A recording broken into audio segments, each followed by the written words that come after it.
ಜಾರಿಗೆ ತಂದಿರತಕ್ಕಂಥ ಕಾಮ್ಸ್ ಒಂದು ಹಾಜರಾತಿ ವ್ಯವಸ್ಥೆಯಿಂದ ಒಳ್ಳೆಯ ಒಂದು ನಿರ್ಧಾರ ಆದರೂ ಕೂಡ ಇದು ಶಿಕ್ಷಕರಿಗೆ ತುಂಬ ಅನಾನುಕೂಲ ಆಗ್ತಾಯಿದೆ.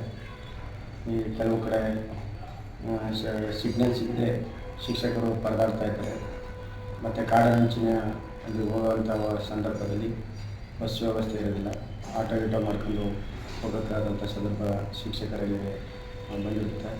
ಅಂಥ ಸಂದರ್ಭದಲ್ಲಿ ಶಿಕ್ಷಕರಿಗೆ ತೊಂದರೆಯಾಗಿದೆ.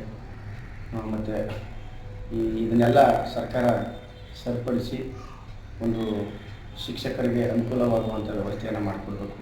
ಹಾಗೆ ಈ ಶನಿವಾರ ದಿನ ಬೆಳಗ್ಗೆ 7:30ರಿಂದ ಶಾಲೆಗಳು ಪ್ರಾರಂಭವಾಗುವುದರಿಂದ ಆ ಒಂದು ವೇಳಾಪಟ್ಟಿಯನ್ನು ಬದಲಾಯಿಸಿ 9:30ರಿಂದ 1:00ಗೆ ವ್ಯವಸ್ಥೆ ಮಾಡಿಕೊಟ್ರೆ ಶಿಕ್ಷಕರಿಗೆ ತುಂಬ ಅನುಕೂಲ ಆಗುತ್ತೆ ಅಂತ ಸಂದರ್ಭದಲ್ಲಿ ಚಾಮರಾಜನಗರದ ತಾಲೂಕು ಪ್ರಾಥಮಿಕ ಶಾಲಾ ಶಿಕ್ಷಕರ ಸಂಘದ ಅಧ್ಯಕ್ಷನಾಗಿ ಮನವಿಯನ್ನು ಇಲಾಖೆಗೆ ಮತ್ತು ಸರ್ಕಾರಕ್ಕೆ ಮನವಿಯನ್ನು ಮಾಡ್ತೀವಿ.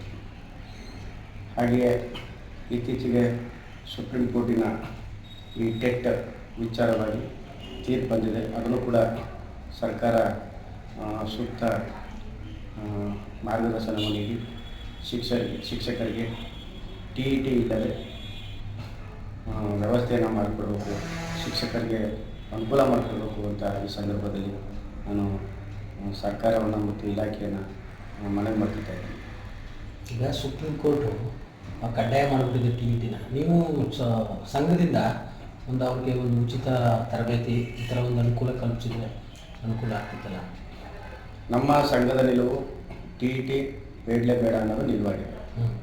ಅದರಿಂದ ಈಗ ಸರ್ಕಾರ ರಚನೆಯಾದ ತಕ್ಷಣ ಏನು ನಮ್ಮ ಶಿಕ್ಷಣ ಇಲಾಖೆ ಮಂತ್ರಿಗಳು ಬಂದ ತಕ್ಷಣ ನಾವು ಅದರ ಬಗ್ಗೆ ರಾಜ್ಯ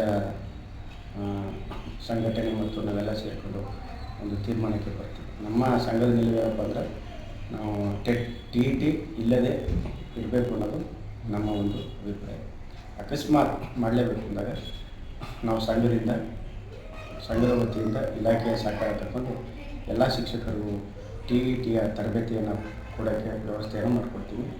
ಹಾಗೆ ಇಲಾಖೆಯಲ್ಲಿ ಅವರೇ ಕೂಡ ನಮ್ಮ ಶಿಕ್ಷಕರಿಗೆ ತಮಿಳುನಾಡಿನ ಮಾದರಿಯಲ್ಲಿ ಸಪ್ರೇಟ್ TETಯ ವ್ಯವಸ್ಥೆಯನ್ನು ಮಾಡಿಕೊಡ್ಬೇಕು ಅಂತ ಈ ಸಂದರ್ಭದಲ್ಲಿ ಸರ್ಕಾರವನ್ನು ಮನವಿ ಮಾಡ್ಕೊತೀವಿ. ಶಿಕ್ಷಕರು ಯಾವುದೇ ರೀತಿಯಲ್ಲಿ ಗಾಬರಿಯನ್ನು ಪಟ್ಕೋಬಾರ್ದು ಅಂತ ಮನವಿ ಮಾಡ್ಕೋತಾ ಈಗ ನಾವು ಸಂಘ ಮತ್ತು ಸರ್ಕಾರ ಇಲಾಖೆ ಯಾವತ್ತೂ ಕೂಡ ನಾವು ಶಿಕ್ಷಕರ ಪರವಾಗಿರುತ್ತೆ ಅಂತ ಈ ಸಂದರ್ಭದಲ್ಲಿ ಹೇಳಕ್ಕೆ ಇಷ್ಟಪಡ್ತೀವಿ.